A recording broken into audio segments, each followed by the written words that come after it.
Have you ever wondered how you can unlock new opportunities and knowledge that can truly change your journey as an African immigrant? Then, you're in the right place. Welcome to the AIM Expert series, where we bring you insightful sessions, packed with practical strategies from top experts on topics that matter most to you. So, if you're looking to grow your career or understand the US system, then grab a chair and don't go anywhere. Now, let's get started on today's session.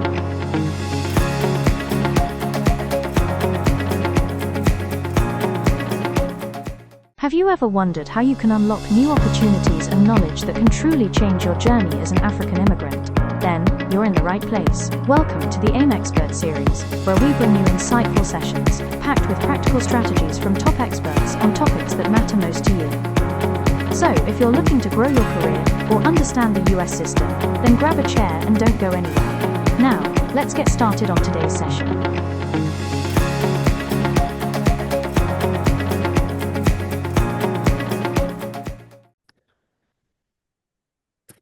All right, we're live. Good afternoon, everyone. Thank you for being here. Welcome to another. I still need to figure out what to call this. Another episode of another edition of our weekly masterclass series with AIM. I'm excited about today's conversation. I'm excited about our presenter, about the topic, and I can't wait for her to get into it. But today we're talking about, are you ready to invest back home? All right, I am. It's a valid question I'm asking myself as well. So can't wait to get into it. But before we let our presenter take it away, please, if you have any questions, you can use the chat, except she calls on us for questions, then we can ask questions. But let's not interrupt. And also, every information provided is a product of her experience. It does not constitute legal advice or any of that. So you still have the responsibility to do your due diligence. AIM is not liable, or our faculty is not liable for any outcomes out of any information that you receive. So please make sure you do your due diligence before you act on anything. And so with that said, let's get into it. It is my honor and privilege to welcome first-time knowledge partner presenter, right? This is your first time, Agnes, and so for her presentation. Thank you very much, Nandi. It's a pleasure once again to come on this platform. Everything Nandi said is correct. We highly encourage that you do your own due diligence. This is not investment advice or tax advice, correct? So good afternoon, and thank you again to the African Immigrant Collective for having me. Before we begin, I do want to promise one thing, that on this call, nothing is going to be sold to you. So this is not one of those calls where you come on and we're preaching properties, right? This is not what this is. Now, no DM me after all of that.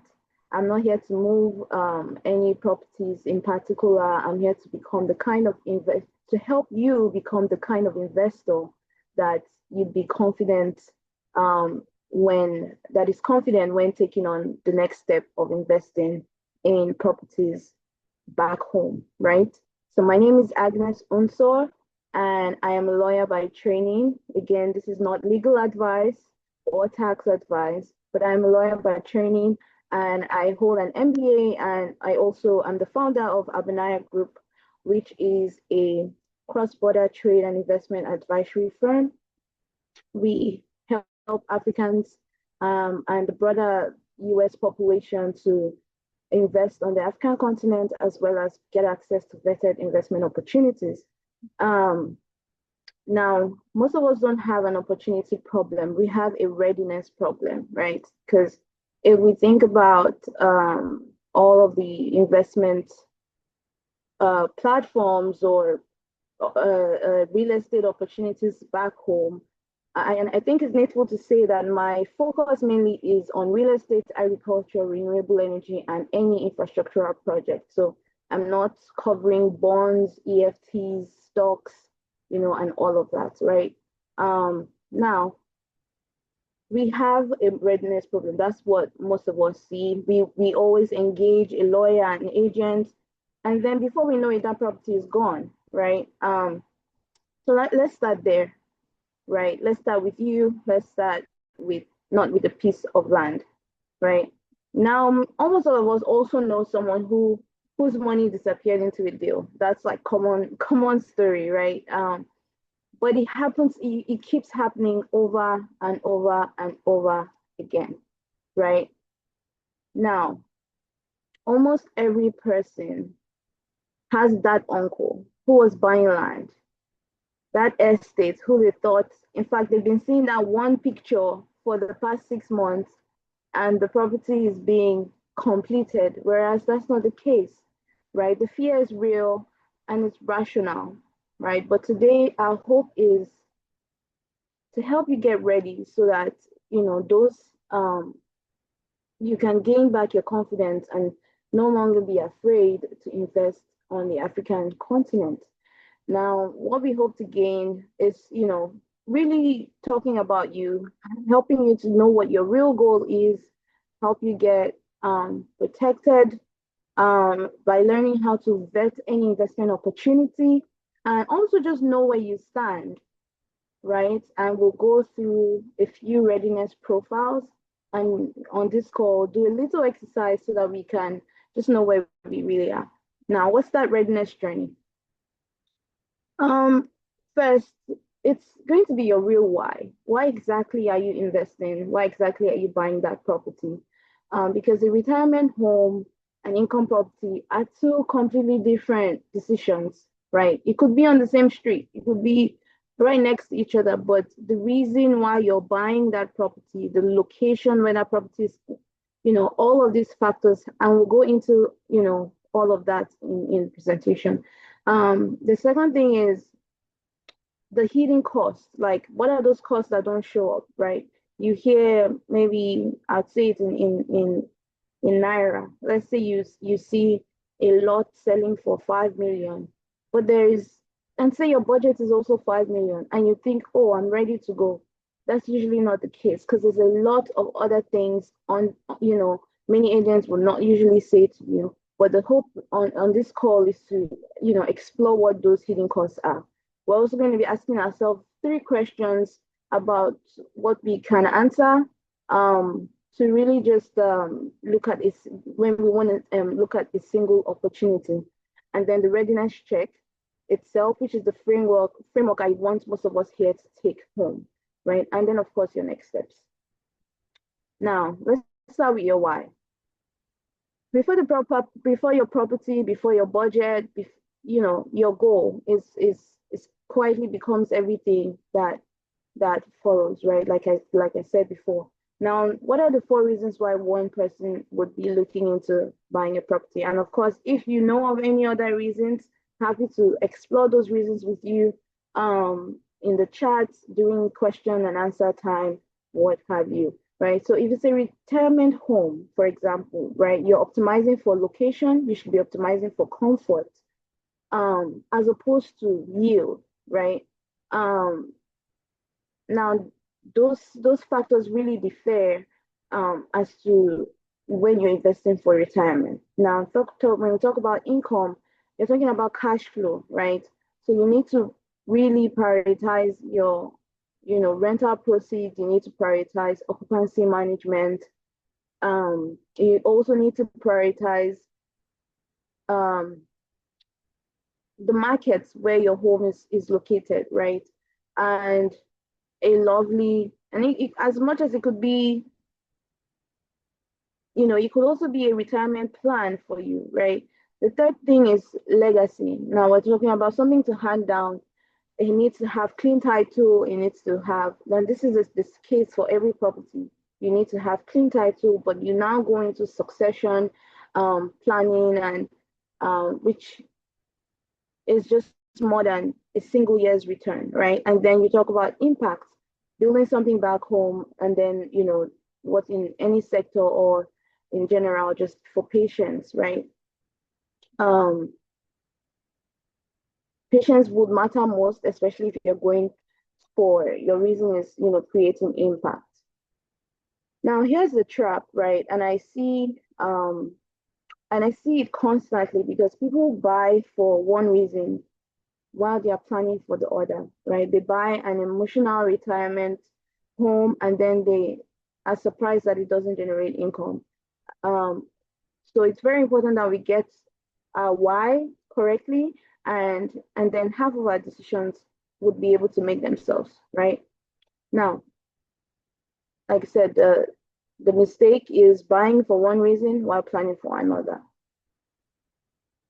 Now, to the part two of this presentation is really just to talk about the cost, right? There are six costs that usually ambush people, right? And we'll go over them shortly. One of them is the foreign exchange spread, right? The exchange rate you usually get is not the headline rate. And I don't understand why I keep popping in, but anyways, um, the exchange rate is actually, and it changes all the time. So that can, either increase your budget or increase the total amount of money you think you end up spending, or reduce it, right? So you want to budget for the whole, for that foreign exchange differences. The other thing is transfer fees, right? Depending on which app you're using to transfer money, that also is a fee or a cost that you want to take account of. And then we have the agency and legal fees, which is, I would say, one of the um, next biggest cost um, to your actual purchase price, right? So you need money for vetting. Now, because most of us are diasporans, we're not on the ground, we need to go, we need to send a legal professional or a certified real estate agent to go to the land registry to do the necessary search. Um, and then you need a legal professional that can help you read every line of that contract agreement, right? If your developer is, if you're using your developer's agent, you most likely do not have an agent. If you're using your developer's lawyer, you most likely do not have a lawyer, right? Um, that is not a cost to minimize. I want to say that out loud. Being a legal professional myself, I've seen many people come to lawyers only when they are now in issues, right? So I would say it's the cheapest insurance that you will ever buy, right? The next thing is taxes and duties, right? There's stamp duty, there's capital gains, there's withholding on rent, there's different aspects on that you want to budget for. And of course, maintenance. Someone has to be there to look after your property, a caretaker, a property management firm. Because let's be honest, you're 6,000 miles away, right? So some of us are over 6,000 miles away, depending on where you're investing. And then, of course, there's the oversight cost, the flights, um, or that person who you're sending, who you trust that just charges you for their time. You have to also look at, um, that cost. So the rule of thumb I always say is to always add a realistic buffer above the purchase price before you call a deal affordable. All right. If a deal only works at the exact sticker price, it doesn't work, right? You need to look for something much, much cheaper. And there's various options. Now to the cost you only notice on the way out, right? Now that cost people discover at the worst possible moment is when they're about to repatriate their funds. I'm not going to go very detailed into it because we are still ensuring that I'm actually actively exploring these options, but it's worth sharing because these are provisions from the Central Bank of Nigeria documents and all of that, right? So now getting money into Nigeria is easy, right? But how do you get the money back out? If you're investing for retirement, you probably don't need to get your money back out, right? But if you're investing for, say, to get your proceeds, like, for extra cash flow, then you'd be talking about how best can I get my money out. Now, this obviously only applies to Nigeria, but I do want to share what we've been finding on repatriation and what that looks like for most of us in the diaspora. Um, I also want to also say that is very important that you plan for this from the beginning. You don't want to buy a property and then you start thinking of how to go around it, right? So if you miss it going in, you are very likely to get stuck. Hopefully not, but you could be stuck, right? Just because of all the tax implications and the quote and unquote, I would say double taxes, right? And I could explain that later as well. But here there's good news actually. For Nigerians in the diaspora, sometime in 2025, Nigeria's there's now something called the non-resident Nigerian investment account, which actually allows a diaspora living abroad to invest in Nigerian assets in dollars or naira. And your principal or your profits can actually be repatriated freely, right? Now, this is what the central bank says, but again, this is information that you must verify with your bank official and legal professionals and also tax professionals, right? And as of May, actually, you can also get a BVN remotely. So you don't have to fly home to enroll in getting a BVN and all of that. So the modern correct sequence for a Nigerian in this room is to get a non-resident Nigerian investment account. You can also, utilize the regular transfer methods of, when we send remittances. But if you're really serious about investment, you would want to explore this option, right? Um, so, so the first thing would be to get your non-resident BVN, open your non-resident investment account, and then route your investment money through the regular channel from day one, right? That single move is what turns, I hope I can get money out, into I have a documented repatriable trail, right? Um, Now, two things I want to add on that. If you're investing through a company, or you're not a Nigerian national, the certificate of capital importation will still apply, right? And it must be obtained within 24 hours of the funds landing. Now, you see why I said it's better you plan for this before you even send your money to Nigeria, for example. And either way, Nigeria wants its tax clearance before you repatriate. So, there's all those things you need to think about. Now, so the second half of this slide, and this matters because most of us file taxes in the United States, right? But there is no tax treaty between US and Nigeria. And again, like I said, this is only a case study that applies to Nigeria, for example. So the US taxes your worldwide income, whereas Nigeria also taxes your capital gains, right? So again, not legal advice. Please confirm all of this information with your legal and tax professionals, right? Okay.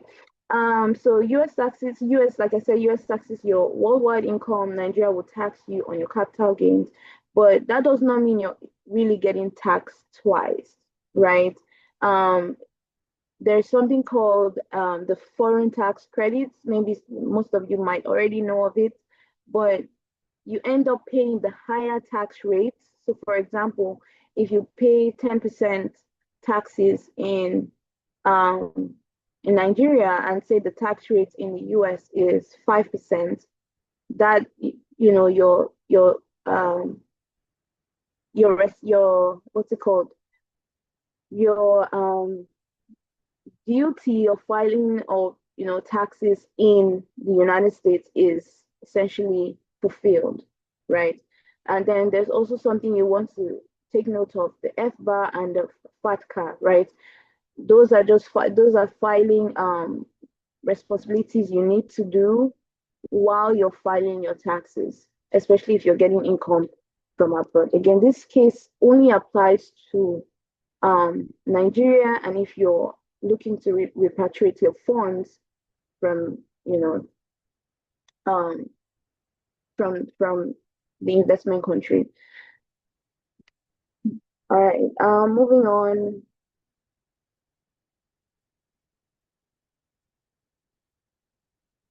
So now we've covered our why, the reason why we're buying. We've said that it has to be really important to know if we're buying for retirement, if we're buying for income purposes or other things, that reason can influence where you actually, invest in your property. The second thing is planning for costs that not necessarily shows up on the front end, right? So having that buffer. The third thing we want to talk about is you, right? What are those questions to ask about yourself first, right? What am I really trying to achieve, right? Um, and I mean a number and a purpose, not something back home, quote and unquote, like we always say, right? So income of how much? A home for who? You need to, really understand. I think this really goes back to your why. You need to understand what that is. Just like how we set goals in every other thing, we're not just throwing money somewhere, right? Before you start looking at it, an investment deal, you need to really understand what this looks like. Say, for example, I want to start, developing estates. My goal can be raise $10,000 first, buy a number of lots in a rural area, for that purpose, right? Understanding what I'm really trying to achieve is what's important here, right? Then the second thing is what can I truly commit, not what I wish I could commit, what can I set aside without disrupting my life here, plus that, of course, that buffer we talked about, right? The time to actually manage what you buy, and because, of course, time is capital too, right? So what can you truly commit? You don't want your lawyers and agents or property managers to be reaching out to you and you're giving excuses. Um, those are the things that make us end up, you know, in mistakes, right? Now, who is on my side and who is on the ground? That's another question you want to ask. Who are those independent eyes outside of family, outside of, oh, I know he's not going to cheat me. This is money we're talking about, right? So we want to be very critical about the people that we work with. So you want a lawyer who works for you, and because this is one that costs people the most. If your lawyer was like I said, if you're using your developer's lawyer, you most likely don't have a lawyer, right? If you have a co-signer, in just be independent when you're working with people that handle your money or give you advice, because a developer essentially has one goal: to sell his properties, right? And I've actually in the past worked with developers who have not, time and time. In fact, I'm dealing with one right now, and they have not delivered on their promise of yielding what they said they were going to yield. So you really want to, protect yourself in that light. Moving on is the readiness check, right? There's three kinds of ready, and we all need to be ready in all three aspects. The first one is capital ready, right? You need to be knowledge ready and you need to be structure ready. Now, as for money, you can commit. Um, you need money that does not disrupt your life, your daily activities, your bills. We have a lot of bills here. Many of us are living hand to mouth. You need to invest or set aside money that is reasonable. So you need to be capital ready, right? Like the slide says, ask yourself, do I have it and is it truly free? There's some fees we have, like sometimes I be forgetting my State Farm insurance to pay my renter's insurance. There's some bills we have that take up most of all those Klarna payments that we spread across 12 months, or the furniture. Is your income really, really free, or does it go into all of those extra, month-to-month payments that we have? Those are things that you need to assess to know whether you're ready or not, right? The second thing is being knowledge ready. You can read a title, you can vet a developer, you can even spot a bad contract, or you have someone independent who can, right? The question is, can I catch the red flags myself? Many of us don't understand the contract language because it's the way Nigerians even write the contract is just heavy legal jargon for the most part, right? So you want a lawyer to break those terms down. If you think you can do it, fine, but it's always advisable to, like I said, it's the littlest insurance you can give to yourself to have legal backing, right? And then the other one is structure ready. Um, this is the one many people skip, right? And it's the one that traps money. We talked about repatriating funds, especially for investment purposes and all of that. The method in which you send your money to Nigeria, um, you know, all of those things. How is ownership held? How the returns come back? What happens to the assets after you die? Even can my money, like in the U.S., for example, I've heard that there's ways you structure your investment so it doesn't go to probate. Um, so your investments in the US don't go to probate when you die because probate can take so long. And then when it goes into probate, the state takes that and settles all your debts before your family even gets anything from it. It's the same thing in Nigeria. You want to make sure that you're setting up the structure that protects those investments, especially if you're leaving it for, impact purposes or, just family support, right? Um, so those are the three key things to check also for, as a diaspora who is trying to be ready to invest. Now, the big question, where do you land today, right? Um, Now this is going to be our exercise, right? And I'll go through all of the different profiles and we can identify if you're identify if you're an explorer, identify if you're a preparer, or if you think that you're ready, right? So now I want to make this I'm going to describe the three, like I said. Um, Now, for an explorer, you're pretty much still shaping your goal.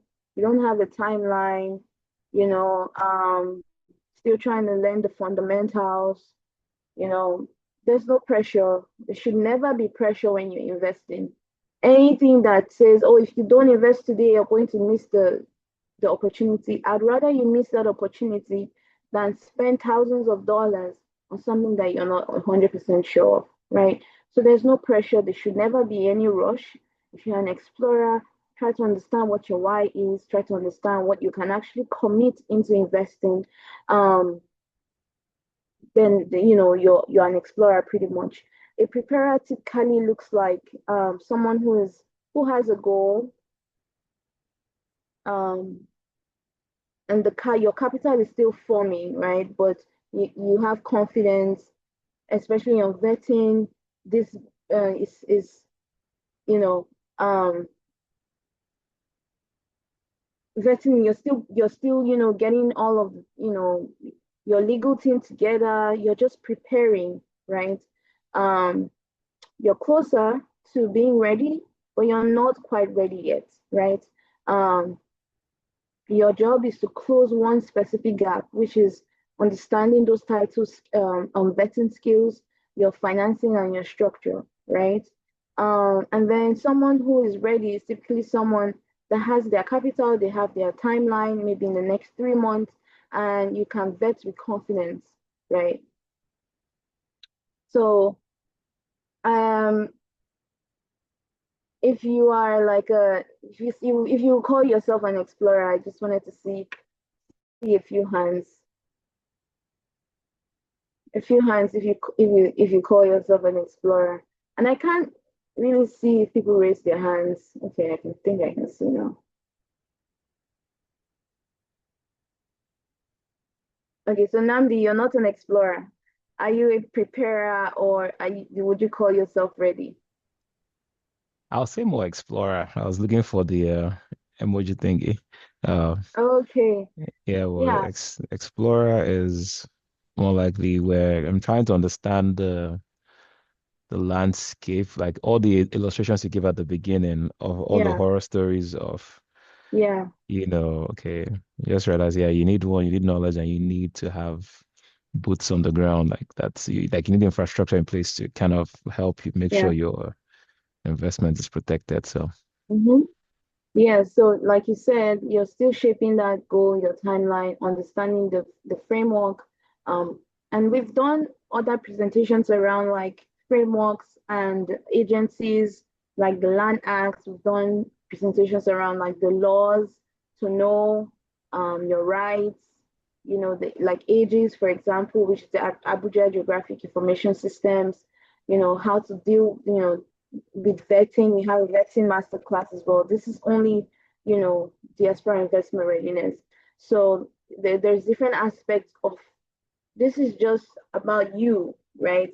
There, as you progress, once you're ready, then there's a way to vet your properties. There's a way to understand, location analysis, all of those things to eventually be able to land a property that you're confident buying, right? So, thank you for sharing that. So, we think this is the last thing I want to go over for today, and the point of this is to say that you might still be 100% ready and still fall into certain mistakes, certain traps, right? Um, so many of us buy emotionally. I don't know how to, but it's part of who we are, right? Someone tells us, I had my mom call me the other day and she was talking about a property in Cross River State, and she was saying everything but what I wanted to hear. Like, oh, like her friend owns the land and this and that. I'm like, okay, your friend owns the land, but like we're talking about like over $10,000. Like, where is this place even? Like, do you know if roads are coming there? Do you know what are you buying it for? Like, do we even need to buy another land? Like, like we just buy emotionally because sometimes we want to help a friend that is stuck in, and they're selling the land. And so we can still always fall in that emotional, um, you know, uh, emotional trap, if so to speak, right? Um, and then family pressures, right? Like what I was saying. Everyone is buying this estate. If you don't buy, oh, this, buy. Family pressure, right? Then another one. This is the biggest one, right? Trusting title to a relative, right? Like, please do not do this. It's nice that you trust your relative, but you can trust them with every other thing. But your money, hard-earned money in this United States, if there's anything I've learned, is like money is really hard to come by.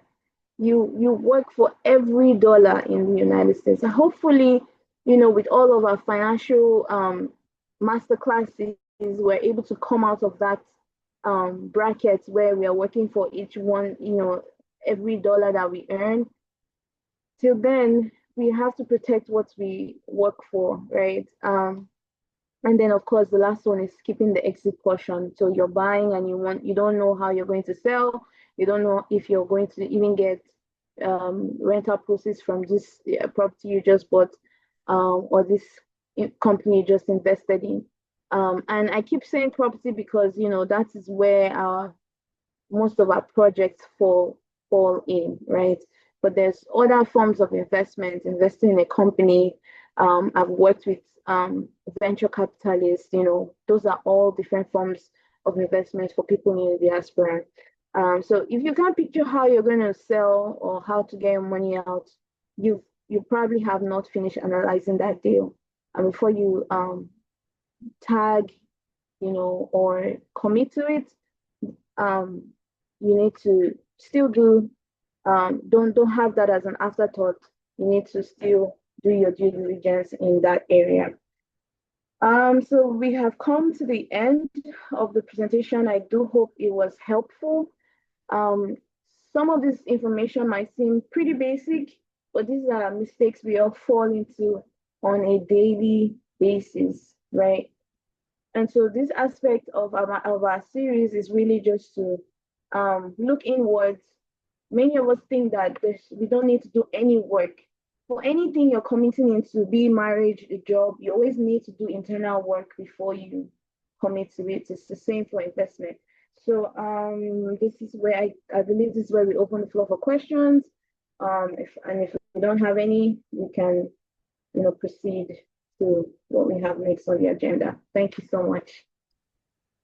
Thank you, Agnes. While we wait for questions, I had one for Sure. somebody who is considering to, invest in. You talked about having the right people. How do you start building that team? I think that's for me personally, I think that would be if I'm how do I find the right lawyers? How do I, for somebody who is not back home or who hasn't been, where do Yeah. they go first? How do I begin this?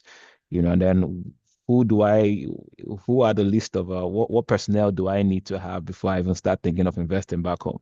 Yep. Especially in, let's say, real estate as our vehicle now. Who must I have in my corner before I try to buy anything? Absolutely. I would say that's a very good question. At the very least, you definitely need a lawyer. You need a tax advisor, both on the US side and on the Nigerian side. You also need someone who can run around for you. So like a second person, right?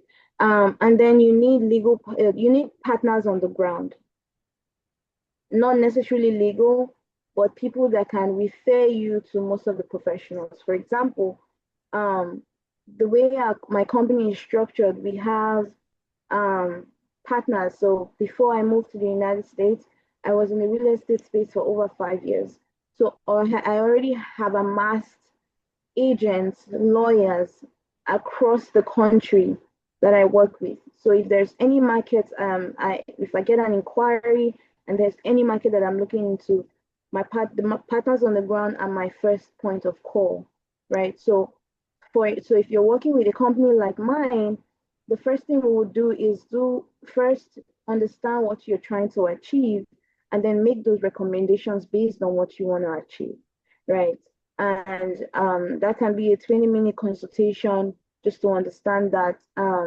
But on the surface level, um, you need someone that can pretty much, like you said, you're a Nigerian in diaspora, probably haven't been back home in so many years, you've lost touch with contacts, but it's important that you get referred, right? Just like every other thing in life, we get referred to that. When we're buying a house here, we get referred to that agent, or when we are looking for anything at all, most times a place to eat if a friend refers. So I think a referral, someone who knows what they're doing, referring you to that partner is your best for now, unless you decide to travel yourself, be go to Nigeria or whichever country you want to invest in, and then explore, right? I've also seen, and we're working our way towards being able to go with the aspirants just for this purpose, like on missions, just to explore and connect with, I've seen a few of my partners already do that, right? Just like a diaspora mission, something like that. You can always go as a business and eventually do your personal.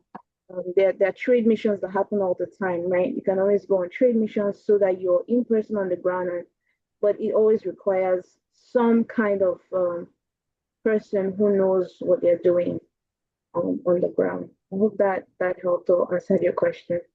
Yes, that is helpful with answering my question. I do like I have it's there's every other week I get somebody calling me to come and Yeah, to they never do stop. something back They home. never stop. And I'm like, okay, first of all, I didn't grow up in Lagos. You can't make me buy land in Lagos. I don't know the places you're Exactly. calling. They call like this place is Exactly. developing, is this one, and the governor has guaranteed Exactly. that.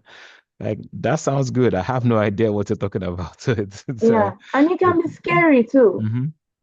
Yeah, it can be very scary. So, um, yeah. All All right. right. Well, before we go into announcements, people that want to get in touch with you, is there a way they can reach you? Um, maybe tell us Yes. a little bit more about how we I, can get I in am so touch. sorry. I didn't even plan for that. But you can, Can put of maybe course, on the you can chat. You always can. reach out to Namdi. I am on the group chat as well. I'm on LinkedIn. Yeah, like feel free to send me a message. We could always talk about your goals and all of that. All right, awesome. So and this will be going, it will go up on Tuesday to the community, so more people will get to see it. I'm excited for more people to see it. Agnes, thank you so much for Thank you for the sharing opportunity. all of this knowledge with us, and we hope to make this a more recurring, get you on a little bit more, so we can get into other things. There's a whole, there's a whole scope of this conversation is a lot deeper than today. So Yes. looking forward to having you on again and again and again. Um, a few quick announcements. We are about 2 weeks removed from the summits. The summit this year we're excited about this year's summit because they haven't updated. These are early bird tickets. We're not doing early bird anymore. But the summit this year is going to be exciting. It's a 3-day event. Previous years have been a day, just a single day. This year we are going all through the Labor Day weekend, Friday, Saturday, and a little bit of Sunday for those who are still around for that.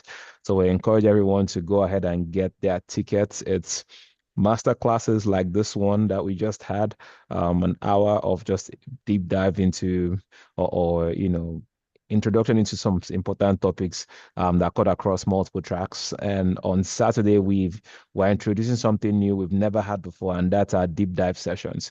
Those will be 2.5 hours of just going deep into specific, again, different tracks around business, artificial intelligence, career, leadership, and all of that. So it's a packed weekend. Our general sessions, our keynote speakers are ready, and it's packed. And then we have for the first time ever, we'll be having our gala. And so we're looking forward to that as well. So we want everyone to be a part of it. Now, the reason why this year's summit is important too, this is the first time we are selling tickets to our summit. The reason is we now need to start getting self-sustaining. So anyone buying tickets is also investing into helping us continue programming and growing and making sure we're able to continue doing the work that we're doing. So think of your tickets not just as a ticket to an event, but an investment into our community, an investment into continuing to do these master classes and do our events. We have 3 major conferences every year, and we're looking to expand outreach. We're doing work with a lot of student organizations. So next year will be a lot of students initiatives that we're powering. There is a lot of work on the immigration side that we're doing as well. So it's a lot of work we're doing, and what your tickets will be doing is helping power all of the things we do. So please go get your tickets and get somebody to buy a ticket as well. If you want to come on as an ambassador, we have opportunities there as well, where you can partner with us to also help us reach as many people. Our goal is to have 300 people at the summit this year. And so we're excited about that goal, and we are looking forward to hitting and exceeding it. So that's that. And then if you are not immersed, if you want to help out as a volunteer, we're planning. We need all the help we can get. There's a lot of work going on. So whether it's on the day you just want to show up and help, or you want to help with planning, running around, calling vendors, doing all of that, we will welcome you. We'll meet every Tuesday by 8 p.m. For the planning committee. So reach out to myself, reach out to Stella, and let us know how you want to help, or just tell us you're interested in helping. I will tell you the opportunities that exist. Um, but we're excited about this year's summit. It's going to be incredible, and we can't wait to welcome everyone. We're back again next week, Saturday. Again, we do our master classes every Saturday. So I said it last week to people, so like this is our own Sunday. Saturday is our Sunday. Saturday by 2 o'clock is our Sunday for AIM, where we get into, this is where we pour back into the community. Again, thanks to all of our incredible knowledge partners like Agnes, and just great people who come and share from their experience. At no cost to us. And so thank you so much again. This is knowledge that we will pay for normally. So we're grateful for your time and all the knowledge partners that make this happen. So please let your friends know, spread the word, and we'll continue to build. But with that said, I will say thank you for joining us today. Thank you again, Agnes. Thank you for everyone who is watching and will watch in the future. And we'll be back again next Saturday. And we are dismissed. Let me stop.